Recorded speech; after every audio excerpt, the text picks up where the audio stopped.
estamos en un nuevo ciclo que organiza la Fundación Saber Futuro con el diario electrónico, el periódico electrónico El Mostrador, a través de su sección Agenda País 2030, que le hemos puesto un título muy original, Futuro y Algoritmo, cómo nos ha cambiado la tecnología.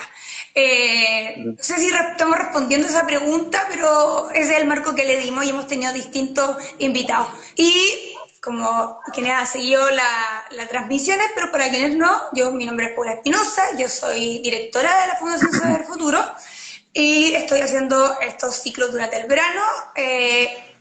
Como ya dijimos, el invitado es Miguel Michelson, quien tiene un variado currículum.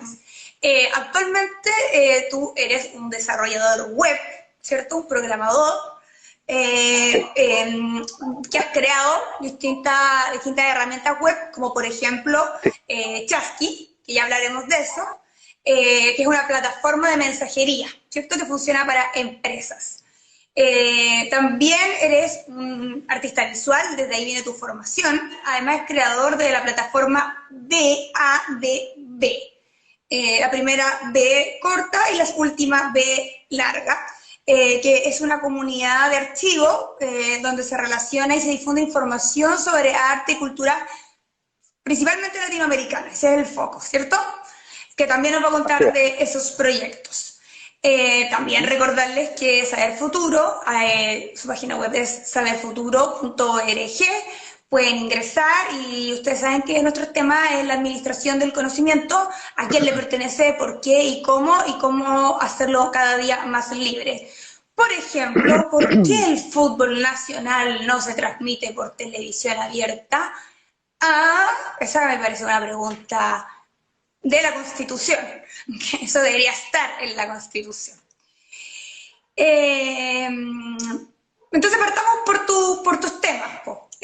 Hablamos de que habías desarrollado Chasqui, esta plataforma de mensajería, y quisiera que nos contaras un poco de qué se trata. Bueno, Chasqui es una plataforma de mensajería de código abierto. Es una plataforma que básicamente concentra canales de comunicación, Twitter, Facebook, WhatsApp, Zoom, Slack y otros canales, digamos. De hecho, Chasqui tiene una arquitectura de plugins que permite conectar nuevas cosas, y al ser de una plataforma de código abierto, digamos, se pone a disposición de la comunidad de desarrollo para que esta misma comunidad haga mejoras, plantee, digamos, nuevas funciones, y básicamente audite también la plataforma de forma abierta, digamos, que se descubran, no sé, vulnerabilidades de seguridad, por ejemplo, o cosas así. Creo que dijiste tres conceptos súper clave. Uno,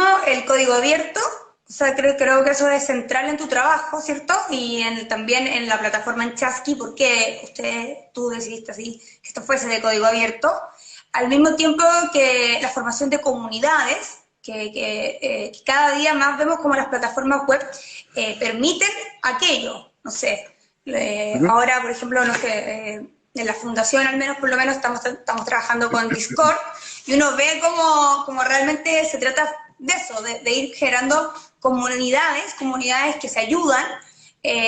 Nosotros en el caso, o sea, por ejemplo, hemos trabajado el caso de Elbaquiana, que hizo así, este repositorio de papers que se descargan de manera, comillas, ilegal.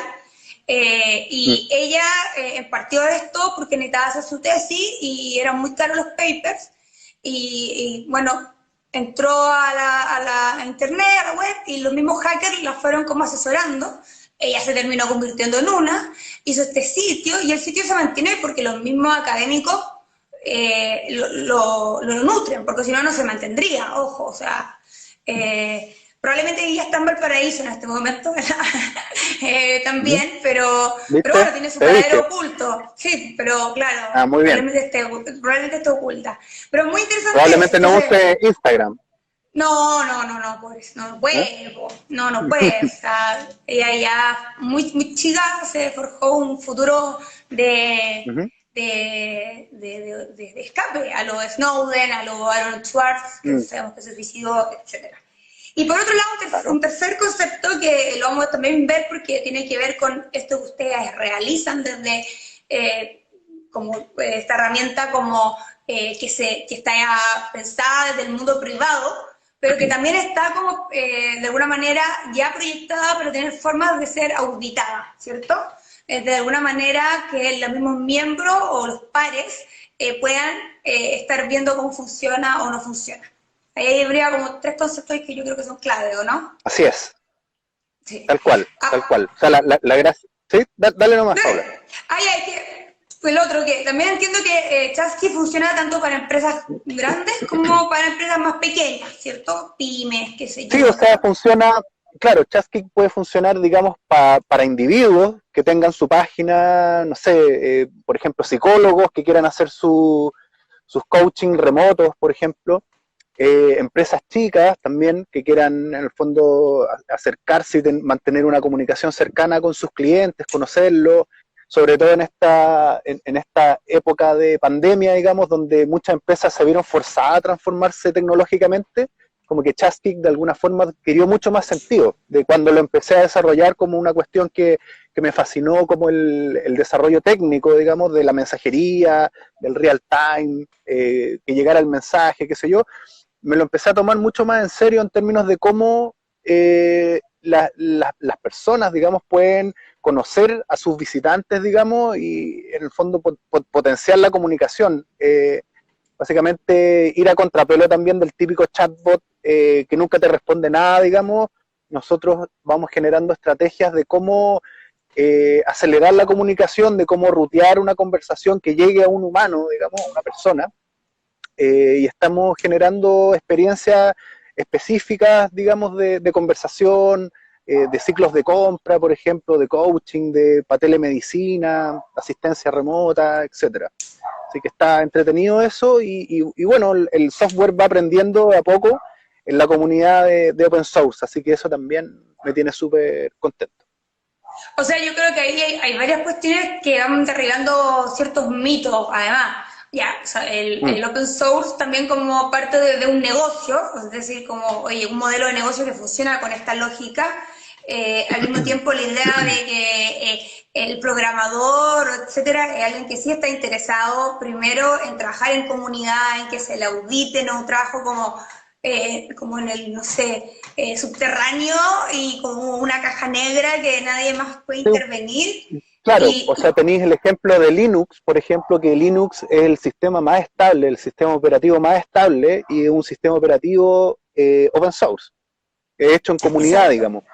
Y todos los servidores, todas las infraestructuras en la nube hoy día ocupan Linux. Y tal vez no está tan extendido como al uso doméstico de la gente que tiene computadores, digamos, pero sí en el desarrollo industrial de las aplicaciones. Entonces Sí, eso es pues, tremendo. sí, pues de hecho, está bastante extendido y bueno, es que el uso doméstico también yo creo que se ha ido ampliando también, como el uso doméstico del computador. Como para que lo usa uno y otra persona cambia bien radicalmente. Y también un poco derriba el mito de que a los programadores no les importa la comunicación, que también hablaremos de eso. Pero en esto que hablamos ya de la empresa o acercamiento como al cliente, ¿cuáles que tú ves los obstáculos que son los mayores obstáculos para que en el fondo las personas digan, ok, sí, quiero incorporar herramientas tecnológicas a lo que realizo, o a mi empresa, a mi trabajo? Yo creo que los obstáculos más grandes, digamos, yo creo que tienen que ver con costos. Las plataformas conversacionales son caras en general. Y lo otro es, en el fondo, es la extrema confianza en la tecnología. En el fondo, ya le voy a meter inteligencia artificial y no tengo que hablar más con nadie, digamos. Yo creo que no va por ahí. En el fondo es utilizar las tecnologías para acelerar ciertos procesos que igual terminan siendo humanos. Yo creo Mm. que ahí como que hay un malentendido, digamos, que bueno, ya se está, digamos, bajando eh, como a la cuestión humana, digamos. ¡Qué Yo creo optimista! que, yo creo, yo Elon creo que va Musk. por ahí, sí, Sí, Sí, para mí es eso, para mí es eso. sí. Yo creo que un Totalmente. O malentendido sea, tú podías hacer la que crítica. sigue ahí, pero qué optimismo, me gusta tu Sí, optimismo. gracias. Sí, no, está. Bueno, pero claro, efectivamente o sea, hay una brecha, ¿cierto? Que hace que, como tú dices, por un lado exista como una suerte de utopía respecto a la tecnología o derechamente una distopía y que ahí uno se pierda y lo encuentre confuso y hay un lenguaje y es como algo que solo es de unos expertos o expertas, etcétera, y que impide que muchas veces los negocios puedan acceder a estas herramientas que ayudarían a mejorar y que ayudarían no solo como en términos en los negocios, sino también en otras áreas del quehacer humano, de la dimensión humana, la salud, Sí. etcétera, que viene a resolver creadores web como tú, por ejemplo, ¿cierto? Sí, claro, también está como la dependencia a los grandes monopolios, o sea, Facebook, no sé, Instagram, qué sé yo, como las únicas plataformas que existen. En realidad hay muchas más. Sobre Ah, todo en el open source siempre hay una alternativa que bueno, es más barata o más privada, más segura, digamos, que tienen otras éticas. Entonces ah. uno como que cae también en el pensar en que las grandes empresas, los grandes monopolios son los que la llevan y son la única alternativa. Hay muchas más, digamos. Seguiremos hablando de estos temas, pero también quería preguntarte por tu trabajo de artista visual, cómo esta dimensión de desarrollador web y tu formación como artista visual se han vinculado o se han relacionado en tu trabajo o en tus actividades. Sí, bueno, yo creo que mi formación como artista visual me llevó a meterme en el código, digamos. O sea, me dio ciertas herramientas como de metodologías de investigar. Como no tengo una formación, digamos, académica en ciencias de la computación, hasta el día de hoy me sigo como deslumbrando con las cosas que se pueden hacer con la tecnología y con lo que uno puede hacer, digamos. Y ahí encuentro que las cuestiones se unen, digamos, en términos del quehacer artístico, de la producción, es muy parecido al hacer software, digamos. Hay un proceso creativo, hay una cosa, digamos, que se resuelve, una idea que se resuelve, que se materializa, digamos, y que falla también. O sea que en el fondo el bug en el software, muy parecido como a la obra que de alguna forma se cae conceptualmente o compositivamente, digamos, y que uno sigue iterando sobre ella. En el software es así. En el fondo lo que Sí, funciona, digamos, está lleno de puntos ciegos que de repente puede hacer agua, digamos. sí, Y pues ahí uno hay siempre va arreglando, iterando. ¿Sí? que ahí no acoplo. No, no, lo que te decía que siempre hay un paso por imaginar y al mismo tiempo siempre hay un contexto del cual se proviene. No, es Exacto. como, sí, eso es muy bonito. Es un proceso creativo totalmente y súper artístico, me parece. Y bueno, el momento donde la cuestión funciona, digamos, es lo máximo. Es como cuando pintáis el cuadro, digamos, y funciona, o la obra conceptualmente se cierra el concepto. Esta cuestión es mucho más funcional, digamos, más ingenieril, pero es la misma sensación. O sea, como el traslado, digamos, desde el arte a la tecnología, a la programación, para mí fue casi lo mismo. No Bueno, pinté nunca más. pero eso que tú dices como ingenieril es como finalmente un atributo que siempre se le da como a cualquier nueva técnica en el mundo del arte. Bueno, creo que Puede esta ser. historia la he contado muchas veces, pero un historiador de la lectura habló, por ejemplo, cuando se cambió de la pluma en metálica Mm, y la pluma mm, hecha en madera, que era mucho más lento el proceso de crear, la otra región desde mm, Rusia, en Francia. Y que claro. los autores franceses como que colapsaron porque encontraron que esto era muy rápido y era el aceleracionismo ya llevado al extremo y que la sociedad sabía así, iba a venir, se decía acabar. Eh, Bueno, claro, pues eh, la crítica a las tecnologías siempre ha estado como la velocidad, en el fondo la claro, aversión a la velocidad.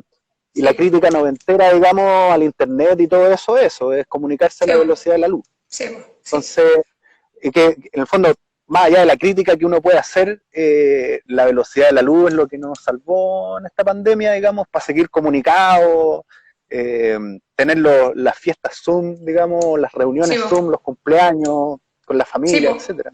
Bueno, de hecho, eso es supremamente importante porque en todo a propósito de la discusión del regreso a clases, o sea, sabemos que, por ejemplo, en ciertas universidades, los mismos docentes tuvieron que ellos hacer fondos para que sus estudiantes tuvieran chips por un tema de acceso a Internet. Y de hecho, Mm, en Argentina ya se está trabajando como la idea de acceso a Internet, no solo tener acceso, sino también herramientas y autonomía de su uso, como con un enfoque de mm, derecho, es decir, necesitáis agua e internet, porque si no, mm. son Bueno, igualmente necesarios acá para había una sobrevivir. campaña, sí, acá yo me acuerdo que había una campaña del computador por niños, computador Sí, por niños. sí, del computador por niño y bueno, datos protegidos también está haciendo un proyecto muy bonito con Recoleta, con la población Ángela Davis. Y por último te quería preguntar como tus cuestiones más personales, BADB, que ya entiendo que es una plataforma, una comunidad, y entender un poquito por qué nace y cómo en qué está en su actualidad. Una plataforma que se llama Arte en Línea, artistas, digamos, para que tuvieran sus obras y poder ahí como articular un catálogo de arte, digamos. Esto es el 2005, o sea, piensa que el 2004 recién se crea Facebook. Estuve muy cerca de convertirme en un Mark Zuckerberg, pero bueno, mi intención en realidad eran otras, más de nicho, digamos, pero en el fondo la cosa como de red social la olfateé. Yo creo que Y tenían bueno, mejores habilidades pasados los años, sociales, quizás. claro, pasados los años, 2006, 2007, aparece Flickr con fuerza, aparece Facebook, después 2008, como que la gente empieza a migrar y Arte en Línea no generó tanto vuelo como al principio, digamos que generamos cuestiones choras, interesantes, hicimos ciclos de curatoría, invitamos a curadores, teóricos de arte a usar un sistema que también generamos para hacer curatorías virtuales y después materializarlas en lo físico. Fuimos a Argentina, qué sé yo, hicimos hartas cosas bien interesantes, pero el proyecto como que muere y al 2015, con Jorge Sepúlveda de Curatoría Forense, empezamos a idear un nuevo concepto y en el fondo utilicé el código de arte en línea para construir esta nueva plataforma que de alguna forma opera como a contrapelo de las redes sociales tradicionales, digamos, que es donde uno se autodiseña a sí mismo y muestra lo que quiere mostrar, digamos, Instagram, por ejemplo, Facebook, qué sé yo.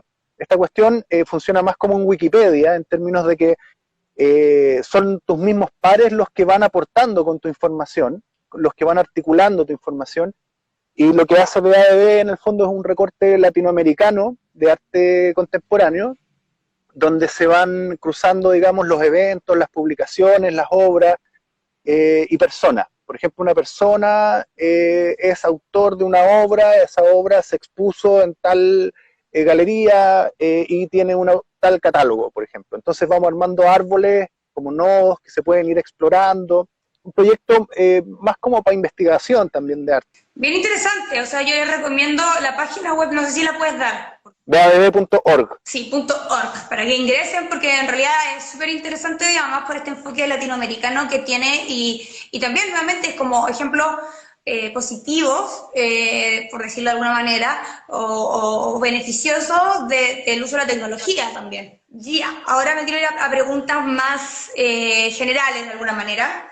Hay una etnógrafa que se metió con los programadores, con gente como tú. Dijo, voy a ir a vivir con programadores. Me quiere vivir con comunidades perdidas en África. Dijo, no, voy a ir como con esta gente que es más rara.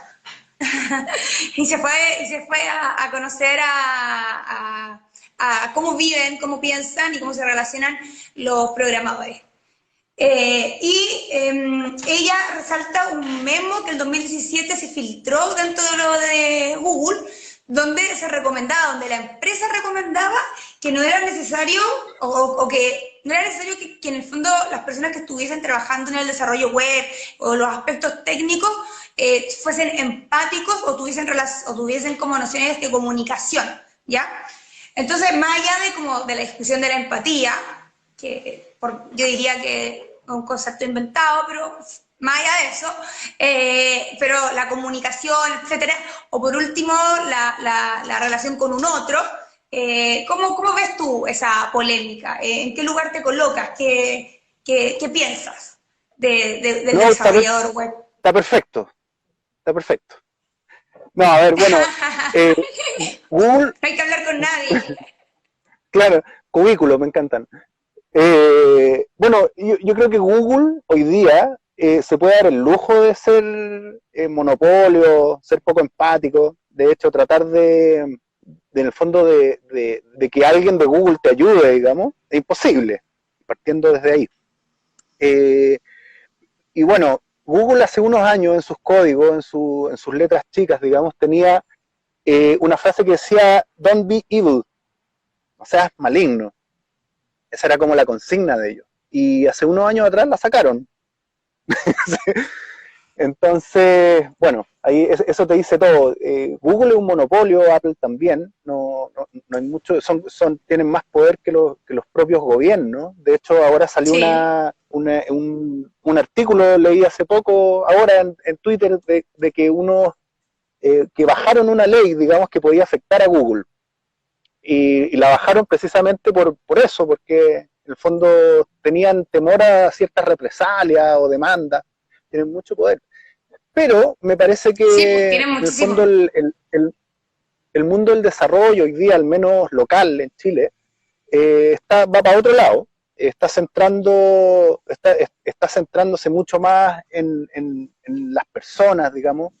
El mundo laboral también en Chile tiene incluso departamentos especializados en felicidad, digamos, en dar felicidad a los trabajadores, cosa que Un no concepto veía en toda inventado la por industria. Coca-Cola por lo demás. No, ¿Qué es cosa? verdad. La felicidad? La ¿La felicidad, felicidad de los sí. trabajadores? Bueno, o sea, es Sí. que, o sea, si tú La lo ves como felicidad, la la felicidad. onda, ah, bueno, Bill Cipap, sí. Pero en el fondo, no sé, pues, no hay horarios, podés ir vestido como Sí. queráis, hay ciertas libertades, digamos. Eh, los cubículos ya no existen. Igual a mí me ¿Mm? gustan los cubículos, tiene una cosa como individual ahí de espacio interesante, pero ahora, claro, se está dando estas cuestiones de espacio abierto, las empresas son más horizontales, eh, en el fondo hay mucha más empatía, a eso voy.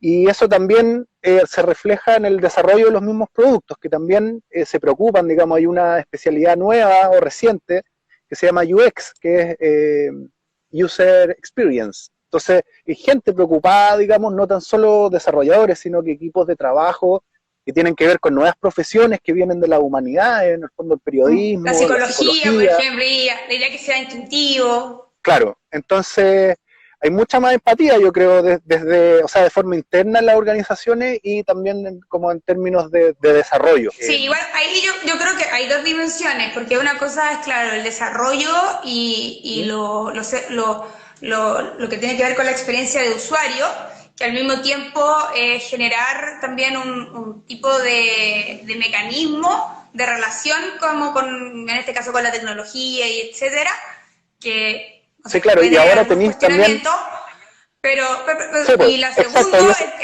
es lo que pasa dentro de las empresas, que también son discursos también, o sea, como, por más allá ejemplo, del discurso, no, sí, es más allá del de la Paula, porque en el fondo, la industria del desarrollo, al menos local, es bien pagada, digamos, hay muchos beneficios, entonces tú tenés, para contratar gente buena, digamos, tenéis que pelear con eso, tenéis que, no podéis decir básicamente, oye, nosotros pagamos el primero del mes y ese es como el beneficio, no se puede. A todo esto vean los memes de Get On Board, que es la plataforma de empleo de tecnología, que tiran unos memes muy buenos que ilustran toda esta problemática. Entonces estas empresas tienen que pelear con eso, tienen que tener departamentos de felicidad, hay gente sí, porque si no te va, o sea, hay mucha oferta, digamos, hay mucha oferta y te va a otra pega y listo, se acabó. sí, no, Entonces no, no, se no, tiene que no quiero que se, sí, no quiero explicarme mal. Efectivamente, o sea, porque hay un nicho que además sabemos que en el caso de los programadores es súper relevante y competitivo y qué sé yo, etcétera. pero también hay un cambio que está pasando en términos de lo que estamos entendiendo como trabajo, formas de trabajo, relación con el trabajo, etcétera, y que en algunos casos y en algunas dimensiones, como por ejemplo el mundo de la programación, funciona con ciertas lógicas que quizás son Mm, beneficiosas para los trabajadores, porque bueno, es un ámbito competitivo, pero en otros sí, lugares no. O sea, como, es como ujú. un poco la discusión del teletrabajo. O sea, el teletrabajo, mucha sí, funciona muy bien Sí, para cierto segmento, pero hay un segmento de la población que es como, o sea, yo quiero salir a las 5 o 6 de la tarde y no tener que ver mi celular más. sí, pues bueno, y en ese Entonces, sentido la industria del desarrollo ya está a años luz avanzado, ya venían teletrabajando hace rato. De hecho, yo trabajo en una empresa que es full remota, digamos, gente repartida en todo el mundo y de hecho hace poco nos conocimos. Yo llevo un sí, año trabajando ahí, me conocí ahora, bueno, por el tema de pandemia y todo, que no nos pudimos juntar, pero es así, es así. sí, pues no pasa, y es genial, o sea, es muy bueno. Yo, de hecho, he tenido la experiencia de tener jefas españolas y mexicanas y no sé qué, y funciona, no es como, no es una cosa, Sí, oh, funciona, que sí, funciona, no funciona, pasa nada. tiene sus problemas igual, o sea, es comunicación asíncrona. Básicamente tú preguntas ya algo y te puede llegar la respuesta 2 horas después. O Claro, sea, hay ciertas sí, fricciones, pero funciona. O sea, en sí, contexto de pandemia y todo que es complicado, sí, la internet, los Zoom y todo eso nos salvó. sí, no, y en qué oficina no hay fricciones, además. Eh, en ese sentido, este trabajo colaborativo, este trabajo en comunidad, también que está muy marcado por la revisión de pares, etcétera, ¿qué rol juega el open source? Que no sé exactamente, no es como que va de la mano, pero la pregunta es si lo potencia o no, si hay un valor ahí importante. Totalmente. O sea, en el caso del desarrollo de software, hoy día dependemos totalmente de las herramientas de código abierto. Porque tenéis que pensar que básicamente un desarrollo, una librería, un programa que puede tener años de desarrollo y que puede haber sido construido por equipos grandes, o sea, miles de personas. Entonces tú tomáis eso y lo ocupáis. Ahora depende de qué tipo de licencia también usas.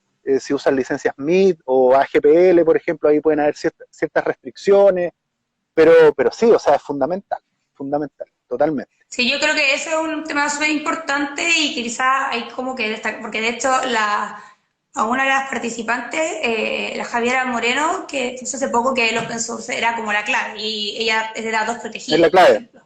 Es la Sí, clave. es la clave. Entonces, Porque además en el fondo son desarrollos que son auditados. O sea, cuando hay brechas de seguridad o cosas así, no se demoran nada en arreglarlas, digamos.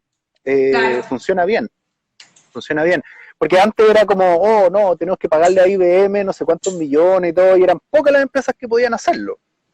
claro. Bueno, hasta hace poco, digamos, el gobierno de Chile, no sé, por las licitaciones y todo eso, que siguen utilizando plataformas cerradas, digamos, son carísimas. Ahora yo creo que el estado del arte debe ser distinto, ya deben estar ocupando cada vez más cuestiones de código abierto, open source, Linux. Pregunta, ¿cuál es la página del primer proyecto? Me imagino que están preguntando por Chasqui. Chasqui. Chastic.io, lo voy a anotar aquí, a ver. Sí, eso, anótalo. Porque es Chastic.io. como el sistema Chasqui, pero con Q al final, punto yo. Y Sí. también tienen Instagram.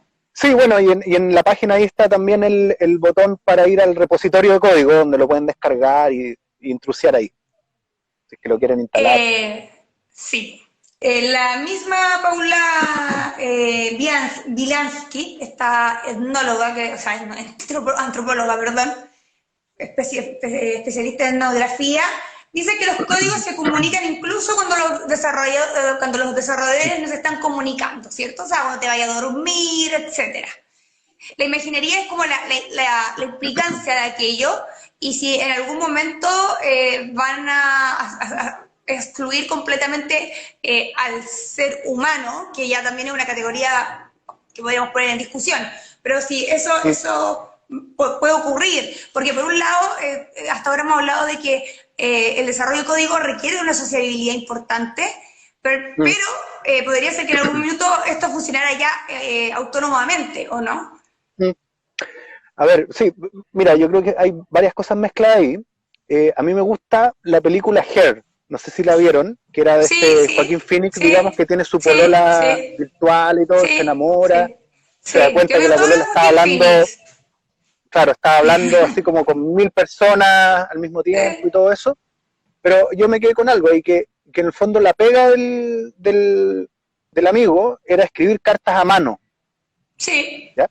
Entonces sí, se van a poder automatizar muchas cosas, incluso probablemente mi pega ya deje de existir, ojalá que no, pero puede que muchas cosas sí se empiecen a automatizar cada vez más, pero lo que va a prevalecer, y ahí, bueno, está la confianza, digamos, en la humanidad, o sea, lo humano es lo que va a adquirir valor, digamos.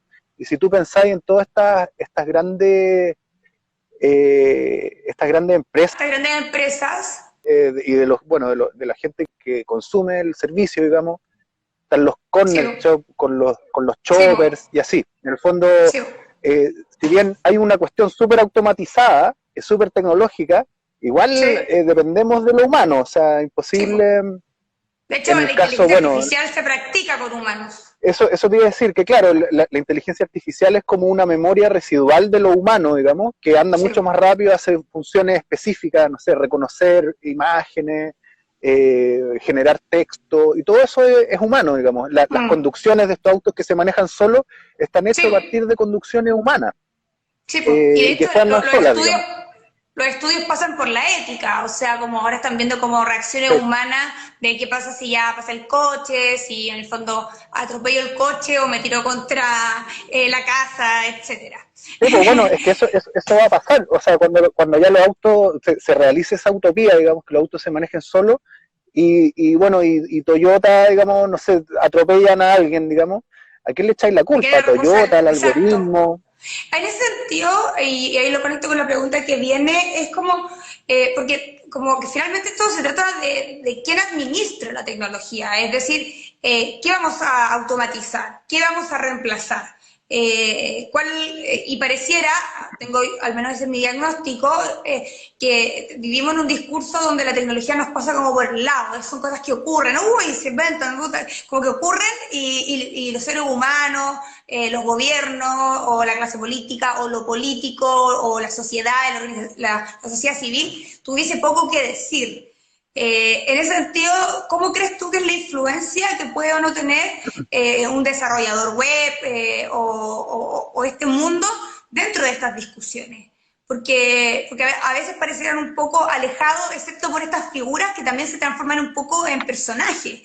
De hecho, se hacen películas sobre ello. Mira, yo creo que tiene que ver con la responsabilidad y el desarrollo ético, sobre todo ahora que hay regulaciones, la regulación europea de protección de datos. Entonces, en el fondo, claro, hay una corriente de desarrollo ético, pero también hay en el fondo un imperativo a desarrollar las plataformas de forma ética.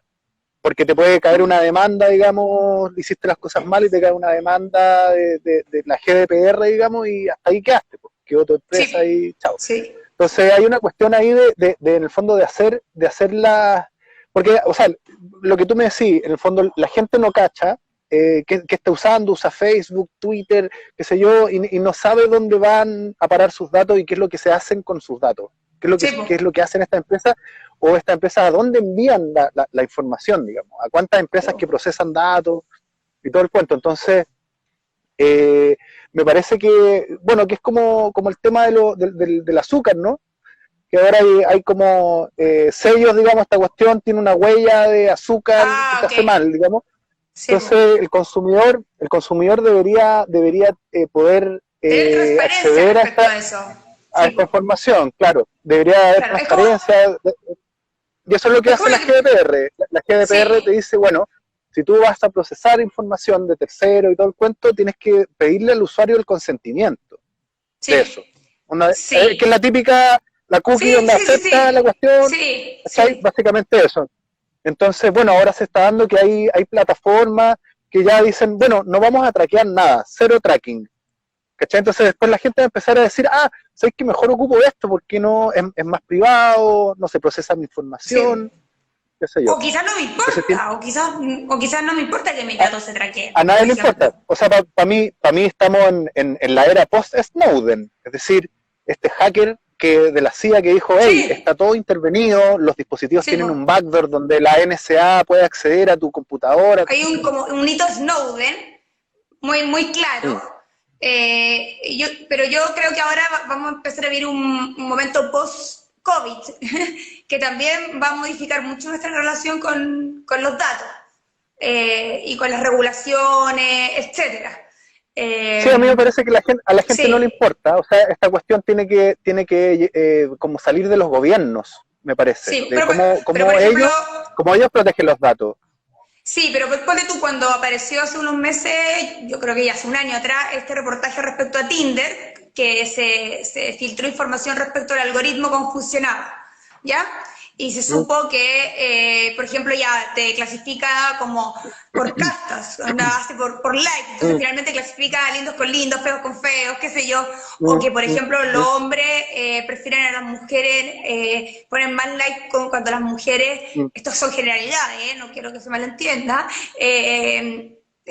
cuando las mujeres expresan tener una menor, no sé, pues, estatus económico o educacional, por ejemplo. Mm, Eh, mm. Pareciera justo saberlo de antemano. Sí, bueno, esta otra red social como Tinder, que es Grindr, digamos, les cobraron 10 Sí, millones de dólares por concepto de GDPR, porque ellos entregaban información a procesadores de datos, de analytics y todo eso, y que no lo estaban publicando ni exigiendo un sí, consentimiento de eso. sí, Entonces, las regulaciones son fuertes y tienen que ser fuertes para que en el fondo, el desarrollo ético de las aplicaciones se extienda, en el fondo se sí, adopte. sí, No, sí, más allá de la buena sí. onda, digamos. Sí, yo creo que pasamos un poco del estado como cuida tu dato al estado de qué se hace con tu dato. Como que la Exacto. regulación, exacto. Y eso me parece que todavía estamos de repente demasiado pegados en la conversación como de no entregar la información, no entregar el dato, y si el dato está así, un El dato poco está. Sí, el tema es es cómo lo cruzáis, po. es El cómo tema es lo cómo usáis, cruzáis el para qué lo dato. usas y para qué ¿Sí? lo usas Por también. O ejemplo, sea, sí, po, por ejemplo, y hay ciertas limitantes. Por ejemplo, bueno, tenía los datos del CERVEL, que esos son públicos, tú los podéis bajar. claro, ¿Cachai?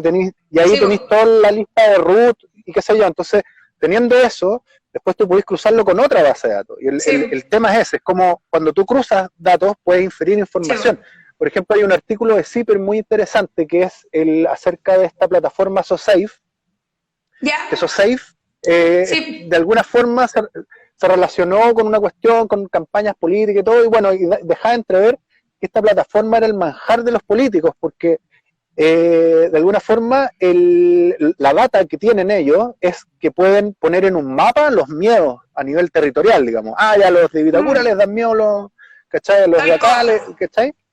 Entonces eso Sí. en términos de campaña es un manjar. No, un manjar, sí, bueno, y de hecho también en Estados Unidos hubo una polémica, por ejemplo, como a propósito del Internet de las cosas, de termómetros que estaban vinculados a Internet y cómo esa información se pasó a las farmacéuticas, o sea, a las empresas, a las farmacias, me refiero, a las cadenas de farmacias. Y eso modificó la distribución, etcétera. Que puede ser bueno o malo, pero que pase sin tu decisión, esa es la pregunta finalmente, o sea, hasta dónde llegamos. Bueno, piensa cuando tú vas a una farmacia, un consultorio, el dedo, la huella digital, digamos. Sí, sí, pues, Que en el fondo tú podrías entregar tu carnet, tu root y chao. Pero ya hay sí, información biométrica sí. y claro, están conectadas las farmacias con los consultorios, y hay todo un rollo que Sí, yo o tampoco entiendo sea, mucho, pero sospecho. no, y o sea, están Mis teorías vinculados de conspiración. legalmente, sí, pues no, y están vinculados, Claro. o sea, digamos que la farmacia, la ISAPRE y la clínica son todos pertenecen al mismo holding, po. Entonces, cuando eso pasa, tú como cliente que hay un poquito a expensas No podéis decir que de todo, no. no, pues, claro, Bueno, tengo un conocido que es abogado, experto en derecho informático, que él logró que no le pidieran la huella, digamos, pero después de una vuelta ah, así, onda por tribunales más o menos. sí, pues. Bueno, yo sé que datos ¿Ah? protegidos en este momento están como un litigio respecto a esta relación ISAPRE-clínica también. O sea, va a estar lleno de... El problema de judicializarlo también son los costos, o sea, la capacidad de que todo el mundo lo pueda judicializar o que se judicialice, tampoco es una solución, o sea, como en términos de política pública. Entonces hay que pensar un poco más allá. Ya, mira, para ir cerrando, pues, quiero hacerte la pregunta final y más interesante, o sea, la clave. Acá se decide todo. Como pensando en lo que hemos venido hablando, lo que ha salido acá, ¿qué elementos, qué tópicos, qué crees tú que se debería incluir en una conversación sobre la nueva Constitución? ¿Y por qué? ¿Qué tópicos? A ver, yo creo que a mí al menos lo que me ha faltado en todo este proceso es tener más visibilidad del programa. Entonces ahí lo que me gustaría tal vez es en el fondo plataformas quizás, dado el escenario COVID remoto y todo eso, plataformas de participación, gobierno abierto, digamos, donde se puedan proponer ideas o discutir ideas de forma abierta, de forma pública, más allá del Twitter y de la odiosidad de Twitter, digamos, una plataforma específica para nuestro plan, digamos, de proyecto país y todo eso. Y también, tal vez, tener sistemas de regulación ciudadana, por ejemplo, como suertes de poderopedia, así como, en el fondo, ¿por quién estáis votando? En el fondo estos actores de hoy y siempre, digamos, y los nuevos que vienen, ¿de dónde vienen, digamos? ¿Cuáles son sus intereses? ¿Con qué se ligan? ¿En qué huevos tienen puesto en qué canastas tienen puestos los huevos, digamos? Eso sería maravilloso poder verlo. Tal vez sistemas de detección de conspiraciones, de chanchullos, de tongos, en el fondo, como validaciones de fake news, no sé. Me gustaría ver eso a nivel de tecnológico, digamos, que es mucho lo que se puede hacer. Y también tiene sus peligros y todo, centralizar eso, pero yo creo que va, claro, va por ahí. En el fondo, ¿cuáles son las huellas, digamos, de violencia implícita que tienen las cosas? Poder verla, el sello del azúcar, digamos. Sí, la etiqueta. La etiqueta, sí.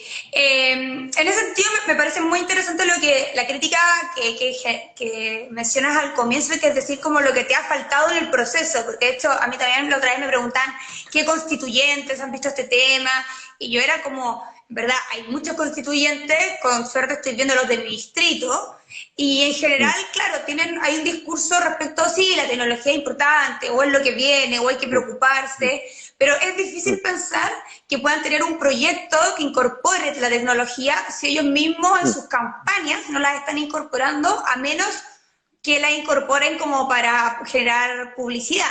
O sea, lo que se hizo, por ejemplo, con Twitter en la campaña del rechazo y el apruebo, etcétera. Entonces, a mí eso, creo que ahí hay una distancia y como una tarea importante de la clase política por hacer, porque es como me parece difícil que si ellos mismos en sus propias campañas no son capaces, además de levantar una página web con suerte, y tener un Instagram más o menos entretenido, como que puedan llegar a imaginarse otras cosas. Sí, yo creo que más que a nivel de Estado, estos gobiernos abiertos también se pueden generar desde la propia ciudadanía. Desmantelar, digamos, estos fake news, por ejemplo. Está el caso de Tomás Polak, que es un hacker también muy conocido. Él dijo, a ver, ya, ¿qué está pasando con los venezolanos aquí que están diciendo que están invadiendo el país, que quieren... A ver, y empezó a pescar en los Twitter y empezó a analizar la cuestión. Dijo, no, ¿sabes que esta cuestión no es tan así? En el fondo hizo un análisis más o menos científico del tema y dijo, no, esta cuestión es fake. Entonces, yo creo que la comunidad de hackers, digamos, también pueden hacer algo al respecto. Sí, yo creo que todos tenemos que... Sí, o sea, yo creo que el mundo cada vez nos impone a todos los ciudadanos más trabajo que a todos. Yo ya no quiero aprender nada, no quiero saber nada, pero bueno, parece que hay que seguir aprendiendo y sabiendo cosas. Que seguir nomás.